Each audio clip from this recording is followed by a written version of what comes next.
ಎಲ್ಲರಿಗೂ ನಮಸ್ಕಾರ. ದಿವಿಗೆ ಶಿಕ್ಷಣ ಸಂಸ್ಥೆ ಮಲ್ಲೇಶ್ವರ ಬೆಂಗಳೂರು ಇಲ್ಲಿನ ಕನ್ನಡ ಪ್ರಾಧ್ಯಾಪಕಿಯಾಗಿ ನಾನು ನಿಮ್ಮ ಮುಂದೆ. ಇದೀಗ ನಾವು ಹಿಂದಿನ ಸಂಚಿಕೆಯಲ್ಲಿ ಪದ್ಯ ಭಾಗದ ಸಂಪೂರ್ಣ ಮಾಹಿತಿಯನ್ನ ಪಡ್ಕೊಂಡಿದ್ವಿ. ಅದೇ ರೀತಿಯಾಗಿ ಇನ್ನು ಗದ್ಯ ಭಾಗದ ಕಡೆ ನಾವು ಗಮನ ಹರಿಸೋಣ. ಮೊದಲ 4 ಗದ್ಯಗಳನ್ನ ನಾವು ಗಮನದಲ್ಲಿಟ್ಕೊಂಡು ಇದನ್ನ ಚರ್ಚೆ ಮಾಡಕ್ಕೆ ಹೊರಟಿದ್ದೇವೆ. ಇದೀಗ ಗದ್ಯ ಭಾಗವನ್ನ ಗಮನಿಸೋಣ. ಮೊದಲಿಗೆ ಮುಟ್ಟಿಸಿಕೊಂಡವನಲ್ಲಿ 3 ಅಂಕದ ಪ್ರಶ್ನೆಗಳನ್ನ ತಿಳ್ಕೊಳ್ಳೋಣ. ಮೊದಲ ಪ್ರಶ್ನೆ, ಆಪರೇಷನ್ ಆಗಬೇಕು ಪರವಾಗಿಲ್ವಾ? ಈ ವಾಕ್ಯವನ್ನು ಪಿ ಲಂಕೇಶ್ ಅವರು ಬರೆದಿರುವಂತಹ ಮುಟ್ಟಿಸಿಕೊಂಡವನು ಎಂಬ ಗದ್ಯ ಭಾಗದಿಂದ ಆರಿಸಿಕೊಳ್ಳಲಾಗಿದೆ. ಇದನ್ನು ಡಾಕ್ಟರ್ ತಿಮ್ಮಪ್ಪ ಅವರು ಬಸಲಿಂಗನಿಗೆ ಹೇಳಿದಂತಹ ಮಾತು. ಇಷ್ಟನ್ನು ಕೂಡ ಬರೆದಾಗ ನಿಮಗೆ 1 ಅಂಕ ಸಿಗುತ್ತೆ. ಹಾಗೆ ಇದನ್ನ ಎಕ್ಸ್ಪ್ಲೇನ್ ಮಾಡ್ತಾ ಹೋಗ್ತೀರಿ, ಅಂದರೆ ವಿವರಿಸ್ತಾ ಹೋಗ್ತೀರಿ. ಕಣ್ಣಿನ ನೋವು ಹೆಚ್ಚಾಗಿರುತ್ತೆ, ಮಂದಸ್ಥಿತಿಯಲ್ಲಿ ಇರುತ್ತೆ. ಹಾಗಾಗಿ ಇವರು ಸರ್ಕಾರಿ ಆಸ್ಪತ್ರೆಗೆ ಬಸಲಿಂಗ ಬಂದಾಗ ಬಹಳಷ್ಟು ಜನ ನಿಂತಿರ್ತಾರೆ. ಅವನ ಸರದಿ ಬಂದಾಗ ಹೋಗಿ ಕೇಳಿದಾಗ ಅಲ್ಲಿ ಕಣ್ಣಿನ ಪರೀಕ್ಷೆಯನ್ನು ಮಾಡಿದ್ರು ಡಾಕ್ಟರ್ ತಿಮ್ಮಪ್ಪ ಅವರು. ಸಂಪೂರ್ಣವಾಗಿ ಪರೀಕ್ಷೆ ಮಾಡಿದ ನಂತರ ಈ ಮೇಲಿನ ಮಾತನ್ನ ಹೇಳ್ತಾರೆ. ಅಂದರೆ ಕಣ್ಣನ್ನು ಗುಣಪಡಿಸೋಕ್ಕೋಸ್ಕರ ಈ ಮಾತನ್ನ ಹೇಳ್ತಾರೆ. ನೀರು ಬಿದ್ದರೆ ಕಣ್ಣು ಹೋಗುವ ಅಪಾಯ ಇದೆ. 2ನೇ ಪ್ರಶ್ನೆ, ಈಗಾಗಲೇ ಆಪರೇಷನ್ ಆಗಿದೆ. ಆಪರೇಷನ್ ಆದ ನಂತರ ಇವರೇ ಮಾತಾಡಿದ್ದು, ಡಾಕ್ಟರ್ ತಿಮ್ಮಪ್ಪ ಮತ್ತು ಬಸಲಿಂಗನೇ ಮಾತಾಡಿದ್ದು. ಡಾಕ್ಟರ್ ತಿಮ್ಮಪ್ಪ ಅವ್ರು ಹೇಳ್ತಾರೆ ಏನಂತೇಳಿ, ಆಪರೇಷನ್ ಆಗಿದೆ ನೋಡು, ಇದು ಸೂಕ್ಷ್ಮವಾದ ಶಸ್ತ್ರಚಿಕಿತ್ಸೆ. ನೀರು ಬಿದ್ದರೆ ಕಣ್ಣು ಕೆಟ್ಟು ಹೋಗುವ ಅಪಾಯ ಇರುತ್ತೆ. ಹಾಗಾಗಿ ಇದು ಸೂಕ್ಷ್ಮವಾಗಿರೋದ್ರಿಂದಾಗಿ 2 ವಾರಗಳ ಕಾಲ ತಲೆಗೆ ನೀರನ್ನು ಸೂಕಿಸಬಾರ್ದು ಅಂತೇಳಿ ಎಚ್ಚರಿಕೆ ಮಾತನ್ನು ಹೇಳಿ ಕಳಿಸ್ತಾರೆ. ನೆಕ್ಸ್ಟ್ ಒನ್, ಬಸಲಿಂಗಪ್ಪ ನೀನು ತುಂಬಾ ಒಳ್ಳೆಯವನು. ಇಲ್ಲಿ ಮತ್ತೆ ಅವರಿಬ್ಬರ ಮಾತೇ ಆಗತ್ತೆ. ಈಗಾಗಲೇ ಏನಾಗಿದೆ, ಸಿದ್ಲಿಂಗಿಯು ಹತಾಂತ ಮಾಡಿರ್ತಾಳೆ. ಹಾಗಾಗಿ ತಲೆಗೆ ನೀರನ್ನ ಸೋಕ್ಸಿರ್ತಾನೆ. ಆ ಸೋಕ್ಸಿರ್ಬೇಕಾದ್ರೆ ನಾನು ನೀರು ಹಾಕೇ ಇಲ್ಲ, ನನ್ನ ಕಣ್ಣು ಮತ್ತೊಮ್ಮೆ ನೋವಾಗ್ತಾ ಇದೆ, ನನ್ನ ಕಣ್ಣೇ ಬಿಡಕ್ಕಾಗ್ತಲ್ಲ, ತುಂಬ ಕಷ್ಟ ಆಗ್ತಾ ಇದೆ ಅನ್ನೋಂಥ ಮಾತನ್ನು ಹೇಳಿದಾಗ, ಆಗ ಇರೋದನ್ನ ಇದ್ದ ಹಾಗೆ ಹೇಳು ಅಂತ ಹೇಳಿ ಕೇಳುವಂಥ ಸಂದರ್ಭದಲ್ಲಿ ಬಂದಂಥ ಮಾತಿದು. ಅವನು ನನ್ನಷ್ಟೇ ಒಳ್ಳೆಯ ಡಾಕ್ಟರು, ಏನೂ ತಪ್ಪು ತಿಳಿಯಬೇಡ. ಮತ್ತೆ ಅವರಿಬ್ಬರ ಚರ್ಚೆನೆ ನಡೀತಾ ಇದೆ. ಡಾಕ್ಟರ್ ತಿಮ್ಮಪ್ಪ ಅವರು ಹೇಳ್ತಾರೆ, ಇವನಲ್ಲಿ ಏನೋ ಒಂದು ಬದಲಾವಣೆ ಆಗಿದೆ ಅನ್ನುವಂಥದ್ದು ಅವ್ರ ಮನಸ್ಸಿಗೆ ಬಂದಾಗ ಏನು ನಡೀತು ಹೇಳು ಅಂತಲ್ಲಿ ಕೇಳ್ತಾರೆ. ಆಗ ಕಣ್ಣಿಗೆ ನೀರನ್ನ ಸೋಕ್ಸಿದೆ ಅನ್ನುವಂಥ ಮಾತು, ಅಂದರೆ ಹೆಂಡತಿಯ ಮಾತನ್ನ ಕೇಳಿ ಕಣ್ಣಿಗೆ ನೀರನ್ನ ಸೋಕ್ಸಿದೆ ಅನ್ನುವಂಥ ಮಾತನ್ನ ಹೇಳಿರ್ತಾನೆ. ನಂತರ ನಾನು ಮುಟ್ಟಿದ್ದು ನಿನ್ನ ಡಾಕ್ಟರ್ ಆಗಿ ತಪ್ಪು ತಿಳ್ಕೋಬೇಡ, ನಾನು ಈ ಬಾರಿ ನಿನಗೆ ಯಾವುದೇ ರೀತಿಯಾದ ಔಷಧಿಯನ್ನು ಕೊಡೋದಕ್ಕೆ ಸಾಧ್ಯ ಇಲ್ಲ ಅನ್ನುವಂಥ ಸಂದರ್ಭದಲ್ಲಿ ಬಂದಂಥ ಮಾತಿದಾಗಿದೆ. ನೆಕ್ಸ್ಟ್ ಒನ್, ಈ ಮುಟ್ಟುವಿಕೆ ನಾನು ಊಹಿಸದೇ ಇದ್ದುದನ್ನ ಮಾಡಿದೆ. ತನ್ನ ಎಡಗಣ್ಣಿನ ನೋವು ಬಹಳಷ್ಟು ನೋವು ಆಗ್ತಾ ಇದ್ದಿದ್ರಿಂದ ಎಡಗಣ್ಣಿನಿಂದಾಗಿ ಅವನಿಗೆ ಸಮಸ್ಯೆ ಎದುರಾಗ್ತಾ ಇತ್ತು. ಹಾಗಾಗಿ ನೀರು ಸೋಗಿಸಿದ ಮೇಲೆ ಸಂಪೂರ್ಣವಾಗಿ ದೃಷ್ಟಿ ಹೋಗ್ಬಿಟ್ಟಿರುತ್ತೆ. ಹಾಗಾಗಿ ಬಸಲಿಂಗ ಬಹಳ ದುಃಖ ಪಡ್ತಾ ಬಂದು ಡಾಕ್ಟರ್ ತಿಮ್ಮಪ್ಪನ ಹತ್ರ ಅಲ್ಲಿ ಕೇಳ್ತಾರೆ ಏನಂತೇಳಿ, ಮತ್ತೆ ನಿಮ್ಮ ಮಾತು ನಾನು ಮೀರಲ್ಲ, ಇನ್ನೊಮ್ಮೆ ಆಪರೇಷನ್ ಮಾಡಿಬಿಡಿ ಅಂತ ಪರಿಪರಿಯಾಗಿ ಬೇಡಿದ್ರು ಕೂಡ ನಾನು ನಿನ್ನ ಡಾಕ್ಟರ್ ಆಗಿ ಮುಟ್ಟಿದ್ದು, ನೀನೊಬ್ಬ ರೋಗಿಯಾಗಿ ನಾನೊಬ್ಬ ಡಾಕ್ಟರ್ ಆಗಿ ನಿನ್ನನ್ನು ನಾನು ಮುಟ್ಟಿದ್ದು, ಆದರೆ ನಿನ್ನಲ್ಲೂ ಕೂಡ ಈ ಭೇದ ಭಾವ ಇದೆ ಅನ್ನೋದು ನಾನು ಊಹಿಸಿರ್ಲಿಲ್ಲ ಅನ್ನುವಂಥ ಮಾತನ್ನ ಹೇಳ್ತಾರೆ. ನೆಕ್ಸ್ಟ್ ಒನ್, ನೀನು ಅವರನ್ನ ನೋಡಿದರೆ ಮಾತ್ರ ಇರುವ ಒಂದು ಕಣ್ಣು ಉಳಿಯುತ್ತೆ. ಈ ಮಾತನ್ನು ಡಾಕ್ಟರ್ ಚಂದ್ರಪ್ಪನವರು ಬಸಲಿಂಗನಿಗೆ ಹೇಳಿದಂತ ಮಾತು. ಕಾರಣ ಕಣ್ಣಿನ ಸಮಸ್ಯೆ ಇದ್ದಿದ್ದನ್ನ ನೋಡ್ತಾ ಇದ್ದಿದ್ದೆ ಡಾಕ್ಟರ್ ತಿಮ್ಮಪ್ಪ ಅವರು. ಆದ್ರೆ ಇಲ್ಲೇನಾಗಿದೆ, ಡಾಕ್ಟರ್ ತಿಮ್ಮಪ್ಪ ಅವರು ನಾನು ಯಾವುದೇ ರೀತಿಯಾಗಿ ನಿನಗೆ ಚಿಕಿತ್ಸೆನ ಮಾಡಕ್ ಸಾಧ್ಯ ಇಲ್ಲ ಅಂತ ಹೇಳುವಾಗ ಆ ಸಮಯದಲ್ಲಿ ಬಂದಂತ ಮಾತಾಗತ್ತೆ. ನಮ್ಮಲ್ಲಿ ಡಾಕ್ಟರ್ ತಿಮ್ಮಪ್ಪ ಅವರು ಅತ್ಯಂತ ಪ್ರಾಮಾಣಿಕ, ನಿಷ್ಠಾವಂತ, ಪ್ರತಿಭಾವಂತ ಡಾಕ್ಟರ್ ಆಗಿದ್ದಾರೆ. ಕಣ್ಣಿನ ವಲಯ ಅವರಿಗೆ ಸಂಬಂಧಪಟ್ಟಿದ್ದು. ಹಾಗಾಗಿ ಅವರನ್ನ ಭೇಟಿಯಾದ್ರೆ ಮಾತ್ರ ಇರುವ ಈ ಒಂದು ಕಣ್ಣು, ಅಂದ್ರೆ ಎಡಗಣ್ಣಿನ ನೋವು ಸಂಪೂರ್ಣವಾಗಿ ಹಾಳಾದ ನಂತರ ಬಲಗಣ್ಣಿನ ನೋವು ಕಾಣಿಸ್ಕೊಂಡಿರುತ್ತೆ. ಆ ಕಾಣಿಸ್ಕೊಂಡಂತ ಸಂದರ್ಭದಲ್ಲಿ ಪರೀಕ್ಷೆಗೆ ತೋರಿಸಕ್ಕೆ ಹೋದಾಗ, ತಿಮ್ಮಪ್ಪನ ಬಳಿ ಹೋದಾಗ ಅವ್ರು ಯಾವುದೇ ಚಿಕಿತ್ಸೆಯನ್ನ ಕೊಡದೇ ಇದ್ದ ಕಾರಣ ಚಂದ್ರಪ್ಪನನ್ನ ಅವರು ಸಜೆಸ್ಟ್ ಮಾಡಿರ್ತಾರೆ, ಅಂದ್ರೆ ಅವರ ಕಡೆಗೆ ಹೋಗೋದಿಕ್ಕೆ ಹೇಳಿರ್ತಾರೆ. ಆಗ ಚಂದ್ರಪ್ಪನ ಬಳಿ ಹೋದಾಗ ಅನಿರೀಕ್ಷಿತ ಅನ್ನೋದು ಕಾದಿರುತ್ತೆ. ನೆಕ್ಸ್ಟ್ 1 ಅಂಕದ ಪ್ರಶ್ನೆ, ಬಸಲಿಂಗನ ಹೆಂಡತಿಯ ಹೆಸರೇನು? ಸಿದ್ಲಿಂಗಿ. ಬಸಲಿಂಗನಿಗೆ ಕಾಣಿಸಿಕೊಂಡ ತೊಂದರೆ ಯಾವುದು? ಕಣ್ಣಿನ ನೋವು. ಬಸಲಿಂಗನಿಗೆ ಮೊದಲು ಯಾವ ಕಣ್ಣಿನಲ್ಲಿ ನೋವು ಆರಂಭವಾಯಿತು? ಎಡಗಣ್ಣಿನ ನೋವು. ಮುಟ್ಟಿಸಿಕೊಂಡವನು ಕಥೆಯಲ್ಲಿ ಬರುವ ಸರ್ಕಾರಿ ಆಸ್ಪತ್ರೆಯ ವೈದ್ಯರ ಹೆಸರೇನು? ಡಾಕ್ಟರ್ ತಿಮ್ಮಪ್ಪ. ಸರ್ಕಾರಿ ಆಸ್ಪತ್ರೆಯ ಬಗ್ಗೆ ಬಸಲಿಂಗನಲ್ಲಿದ್ದ ಅಭಿಪ್ರಾಯವೇನು? ದಿಕ್ಕು ದಿವಾಳಿ ಇಲ್ಲದವರು ಹೋಗುವಂತಹ ಜಾಗ. ಬಸಲಿಂಗ ವೈದ್ಯರಿಗಾಗಿ ಅಲೆದಾಗ ಜೊತೆಗಿದ್ದ ರಾಜಕಾರಣಿ ಯಾರು? ರಾಜಕಾರಣಿ ರುದ್ರಪ್ಪ.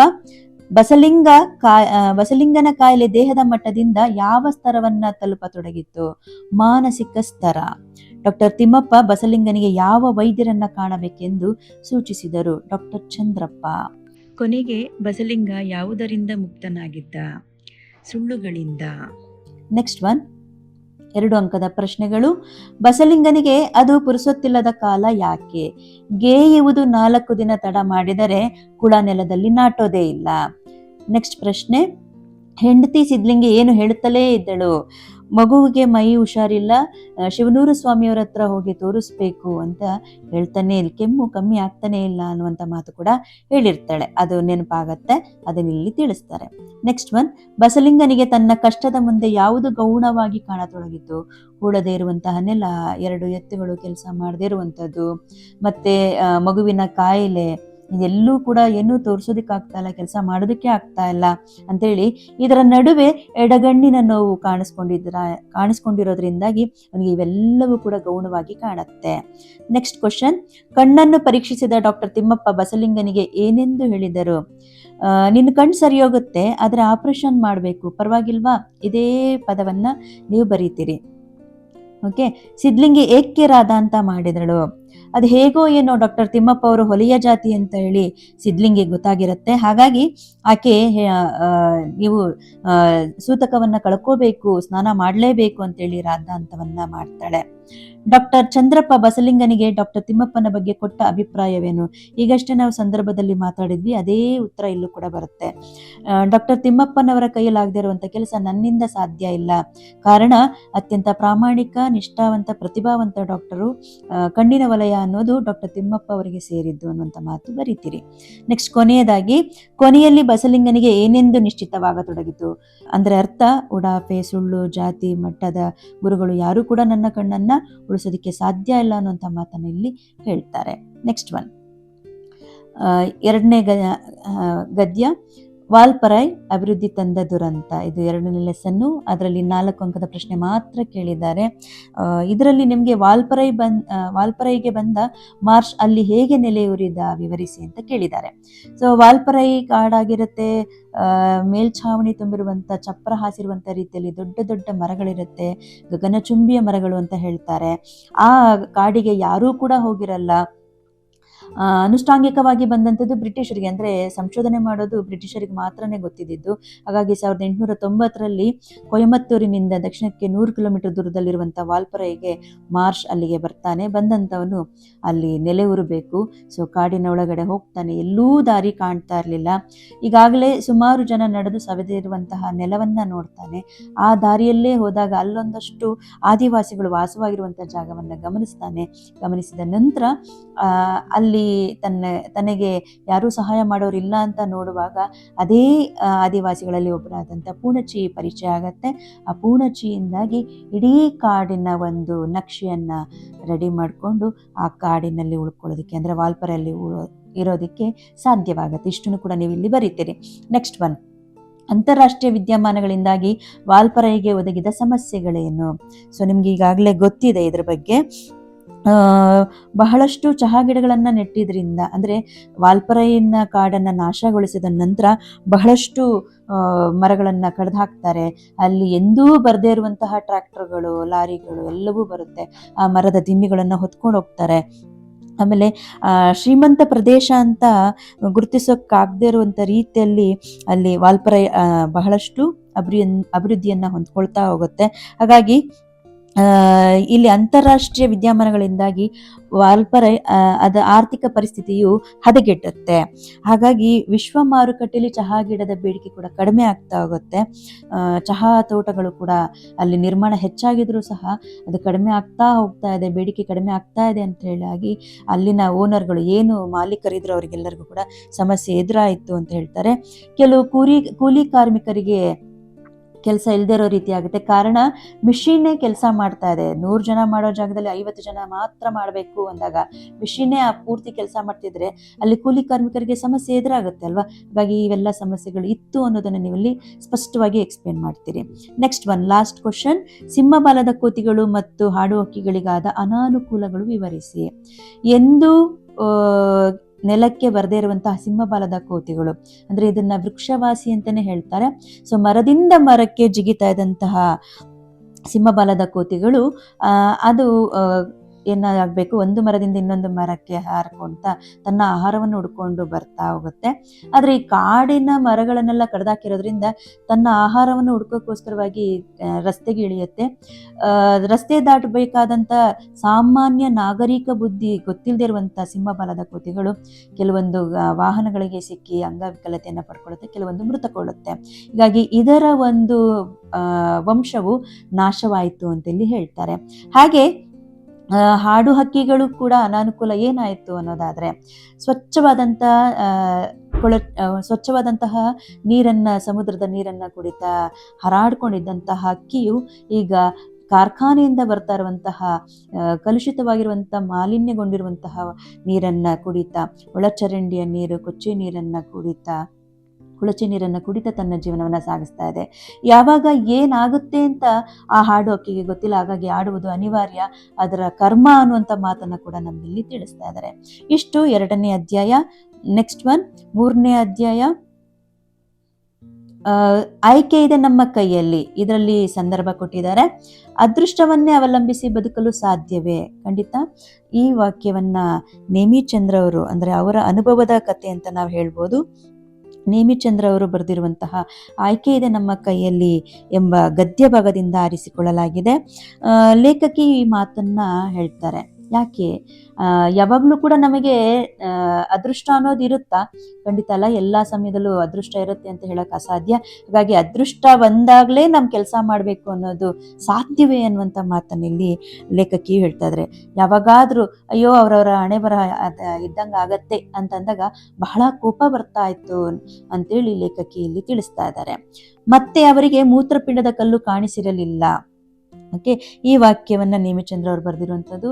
ಇವರು ತನ್ನ ಗಂಡನಿಗೆ ಮೂತ್ರಪಿಂಡದಲ್ಲಿ ಕಲ್ಲಿದೆ ಅನ್ನುವಂಥ ವಿಷಯ ಗೊತ್ತಾಗಿದ ತಕ್ಷಣ ಅಕ್ಕಪಕ್ಕದವರನ್ನಲ್ಲಿ ಪ್ರಶ್ನೆಯನ್ನ ಕೇಳ್ತಾರೆ. ಆಗ ಕಮಲಾ ಮೇಡಮ್ ಅವರಿಗೆ ಮೂತ್ರಪಿಂಡದಲ್ಲಿ ಕಲ್ಲಿತ್ತು ಅನ್ನುವಂಥ ವಿಷಯ ಗೊತ್ತಾದ ತಕ್ಷಣ ಅವರನ್ನ ಭೇಟಿ ಆದಾಗ ವೈದ್ಯರು ಹೇಳಿದ ಸಲಹೆಯಂತೆ ಆಹಾರ ಪದಾರ್ಥಗಳು ಬದಲಾವಣೆ ಮಾಡ್ಕೋತಾರೆ, ಯಥೇಚ್ಛವಾಗಿ ನೀರು ಕುಡಿತಾರೆ. ಕುಡಿದ ನಂತರ ಅವರಿಗೆ ಮತ್ತೊಮ್ಮೆ ಮೂತ್ರಪಿಂಡದಲ್ಲಿ ಕಲ್ಲು ಕಾಣಿಸ್ಲಿಲ್ಲ ಅನ್ನುವಂಥ ಮಾತನ್ನಿಲ್ಲಿ ತಿಳಿಸ್ತಾರೆ. ನೆಕ್ಸ್ಟ್ ಒನ್, ನೋಡು ನಿನ್ನ ಎದುರು 2 ಆಯ್ಕೆಗಳಿವೆ. ಈಗಾಗಲೇ ನಾ ಹೇಳಿದೆ ಕಮಲಾ ಮೇಡಮ್ ಅವ್ರನ್ನ ಭೇಟಿ ಆಗಿದ್ರು ಅಂತೇಳಿ. ಅದೇ ತರ ಮುದ್ದೇಗೌಡರನ್ನು ಕೂಡ ಭೇಟಿ ಆಗಿರ್ತಾರೆ. ಆಯ್ತಾ, ಈಗ 2 ಆಯ್ಕೆ ಮನೆಗೆ ಬಂದಂತಹ ನೇಮಿಚಂದ್ರ ಅವರು ತಿಳಿಸ್ತಾ ಇದ್ದಾರೆ.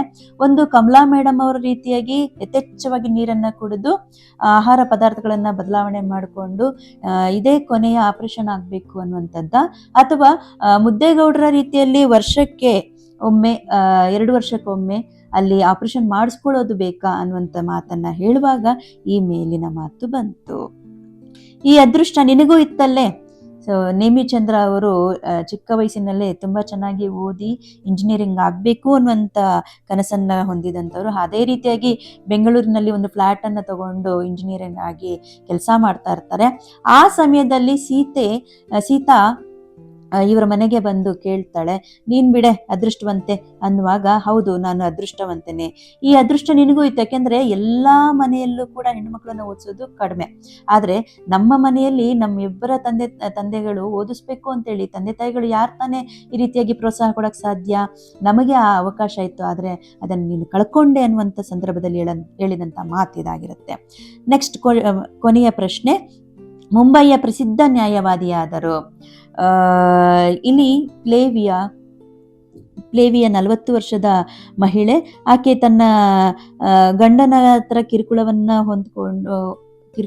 ಸಹಿಸ್ಕೊಳ್ಳೋಕೆ ಸಾಧ್ಯ ಇಲ್ಲದೆ ಮಕ್ಕಳನ್ನೂ ಕಾಪಾಡಬೇಕು, ತನ್ನ ಜೀವನವನ್ನು ಸಾಗಿಸ್ಬೇಕು. ಮುಂಬೈಯಲ್ಲಿ, ಕರ್ನಾಟಕದ ಹುಡುಗಿ ಆದರೆ ಮುಂಬೈಯಲ್ಲಿ ವಾಸವಾಗಿರ್ತಾಳೆ. ಆದರೆ ಈ ಎಷ್ಟೋ ವಿಷಯಗಳನ್ನ ಹೊರಗೆ ಹೇಳ್ಕೊಳಕ್ ಆಗ್ತಾ ಇರಲಿಲ್ಲ, ಯಾರು ಕೂಡ ಸಹಾಯ ಮಾಡೋರು ಇರಲಿಲ್ಲ. ಆ ಸಂದರ್ಭದಲ್ಲಿ ತನ್ನ ತವರು ಮನೆಯಿಂದ ಯಾವುದೇ ಸಹಾಯ ಇಲ್ಲ, ಅಕ್ಕಪಕ್ಕದವರಿಂದ ಏನೂ ಸಹಾಯ ಇಲ್ಲ ಅನ್ನುವಾಗ ಆಕೆ ದೃಢ ನಿರ್ಧಾರವನ್ನು ಪಡ್ಕೊಂಡು ಮುಂಬೈಯಲ್ಲಿ ಬಹಳ ಕಠಿಣಕರವಾಗಿರುವಂತಹ LLM ಮತ್ತು LLB ಎರಡನ್ನೂ ಕೂಡ ವ್ಯಾಸಂಗ ಮಾಡ್ತಾರೆ. ದೊಡ್ಡ ಪ್ರಸಿದ್ಧ ನ್ಯಾಯವಾದಿಯಾಗಿ ತನ್ನ ಮಕ್ಕಳನ್ನು ಕಾಪಾಡ್ತಾರೆ. ಆ ಸಂದರ್ಭದಲ್ಲಿ ಬಂದಂತಹ ಮಾತು ಇದಾಗಿದೆ. ನೆಕ್ಸ್ಟ್ 1 ಅಂಕದ ಪ್ರಶ್ನೆ, ಲೇಖಕಿಗೆ ಯಾವಾಗ ರೇಗಿ ಹೋಗುತ್ತಿತ್ತು?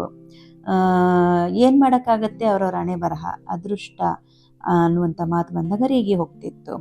ಕಿಡ್ನಿ ಸ್ಟೋನ್ ಬಗ್ಗೆ ತಿಳಿಯಲು ಲೇಖಕಿ ಯಾರನ್ನ ಭೇಟಿ ಮಾಡಿದರು? ಕಮಲಾ ಮೇಡಮ್ ಮತ್ತೆ ಮುದ್ದೇಗೌಡರ ಬಳಿ. ಅದೃಷ್ಟದ ಪ್ರಶ್ನೆ ಬಂದಾಗ ಲೇಖಕಿಗೆ ಯಾರು ನೆನಪಾಗುತ್ತಾರೆ? ಸೀತಾ. ದುರಾಸೆಯ ಹುಡುಗನನ್ನ ನಿರಾಕರಿಸಿದವರು ಯಾರು? ನಿಶಾ ಶರ್ಮಾ. ನೆಕ್ಸ್ಟ್ 4ನೇ ಅಧ್ಯಾಯ, ಕನ್ನಡವನ್ನು ಕಟ್ಟುವ ಕೆಲಸ. ಇದರಲ್ಲಿ 1 ಅಂಕದ ಪ್ರಶ್ನೆ ಗಮನಿಸೋಣ. ನಮ್ಮ ದೇಶದಲ್ಲಿ ಕಿಲವಾಗಿ ಹೋದ ಧರ್ಮ ಯಾವುದು? ಬೌದ್ಧ ಧರ್ಮ. ಸ್ಥಳೀಯ ಭಾಷೆ ಕಲಿಯದ ಅನ್ಯ ಭಾಷಿಕರು ಏನಾಗುತ್ತಾರೆ? ದ್ವೀಪಜೀವಿಗಳಾಗುತ್ತಾರೆ. ಯಾವುದು ನಮ್ಮ ಮೈಗೆ ಹತ್ತುವುದು? ನಮ್ಮ ಭಾಷೆಯಲ್ಲಿ ಕಲಿತದ್ದೇ ನಮ್ಮ ಮೈಗೆ ಹತ್ತುವುದು ಅನ್ನೋದು ಇಲ್ಲಿ ಉತ್ತರ ಆಗುತ್ತೆ. ನೆಕ್ಸ್ಟ್ 1, ಕನ್ನಡದ ಮೂಲಕ ಕಲಿತು ಶ್ರೇಷ್ಠ ವಿಜ್ಞಾನಿಯಾದವರು ಯಾರು?